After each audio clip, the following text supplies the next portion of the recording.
Good afternoon guys and welcome back to the channel. তো আজকে আমি যাব আইফেল টাওয়ারে।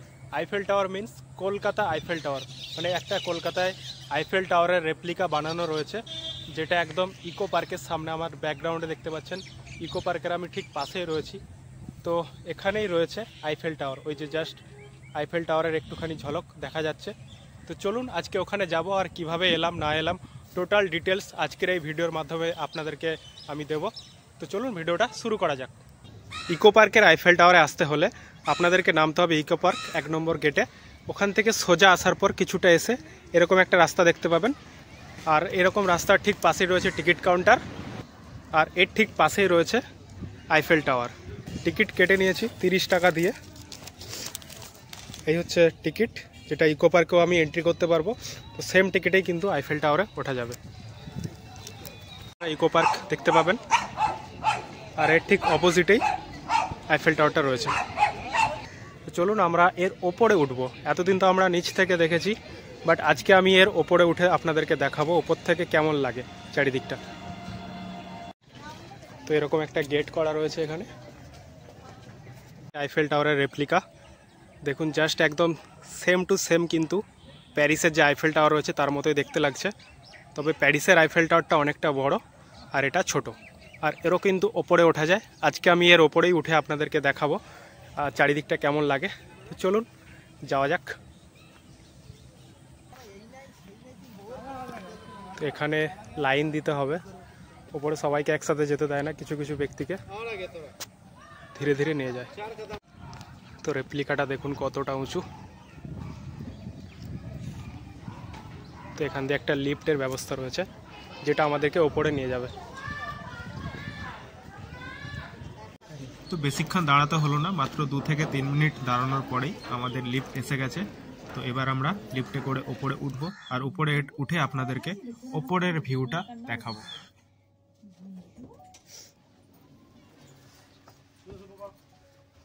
তো আমি এখন দাঁড়িয়ে রয়েছি আইফেল টাওয়ারের ওপরে। তো দেখতেই পাচ্ছেন আমার ব্যাকগ্রাউন্ডে ইকো পার্ক রয়েছে।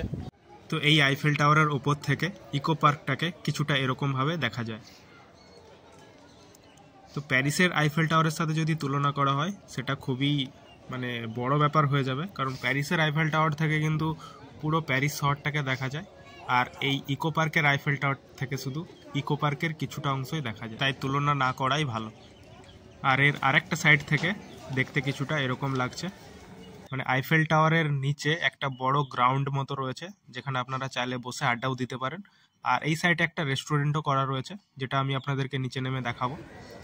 তো আপাতত ভিউটা ঠিক কিছুটা এরকমই লাগছে উপর থেকে। এর উপরে আরও একটা ফ্লোর আছে, ওখানে ওঠাচ্ছে না, এটা জাস্ট ফার্স্ট ফ্লোরে আমাদেরকে উঠিয়েছে। তো চলুন এবার আমাদের নিচে নামার সময় হয়েছে। তো ওপরে জাস্ট 5 মিনিট মতো থাকতে দেয়, কিন্তু আমি ছিলাম টোটাল 10 মিনিট মতো।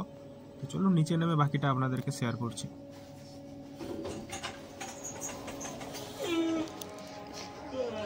তো জাস্ট নিচে এলাম।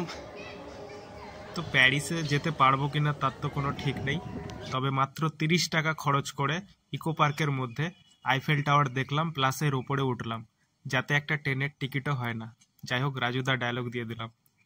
টাওয়ারটা যে কতটা উঁচু দেখেই বুঝতে পারছেন। দেখুন দূরে একজন দাঁড়িয়ে আছে, তাকে কতটা লাগছে। আর এই দেখুন আইফেল টাওয়ারের হাইট।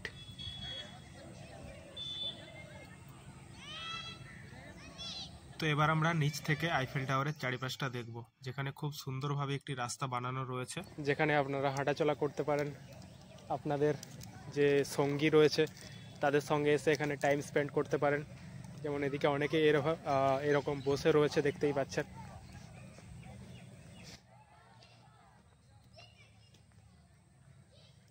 তো রাত্রে যখন লাইট জ্বালানো হবে তখন কিন্তু দেখতে আরও সুন্দর লাগবে। এখনও যদিও ভালোই লাগছে দেখতে, দেখতেই পাচ্ছেন আমার ব্যাকগ্রাউন্ডে রয়েছে, তবে রাত্রে কিন্তু আরও সুন্দর লাগে। তো রাতের একটুখানি ঝলক যদি পারি দেখাবো। চলুন একটু বাইরের দিকে বেরোই, কী কী খাবার দাবারের জায়গা রয়েছে সেটা দেখাই। আইফেল টাওয়ারের পাশে কিন্তু একটা রেস্টুরেন্ট টাইপের মতো রয়েছে, যেটা হচ্ছে ধাবা অজান্তে। এই হচ্ছে ধাবা অজান্তে। আপনারা চাইলে এখানে খাওয়া দাওয়া সেরে নিতে পারেন এই এতে আইফেল টাওয়ারে ঘুরতে আসলে। তো প্রথমেই আপনাদেরকে টিকিট কাউন্টারের পাশে যে গেটটা দেখিয়েছিলাম, তো সেই গেট দিয়েই আমি প্রবেশ করলাম ইকো পার্কের ভেতরে।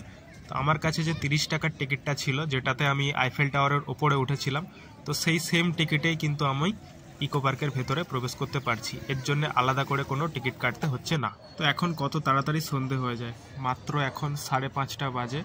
আর দেখুন 5:30টার সময় কিন্তু এরকম একটা ভিউ রয়েছে। আর ইকো পার্কটা 7:30 পর্যন্ত খোলা থাকে, তাই রাত্রেবেলাও কিন্তু বেস্ট একটা ভিউ এখান থেকে আপনারা পেয়ে যাবেন।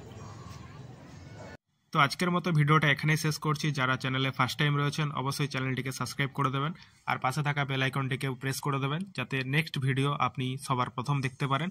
আর ভিডিওটা ভালো লেগে থাকলে অবশ্যই লাইক, কমেন্ট, শেয়ার তো থাকবেই। তো চলুন আজকের মতো টাটা, বাই বাই, দেখা হবে নেক্সট ভিডিওতে।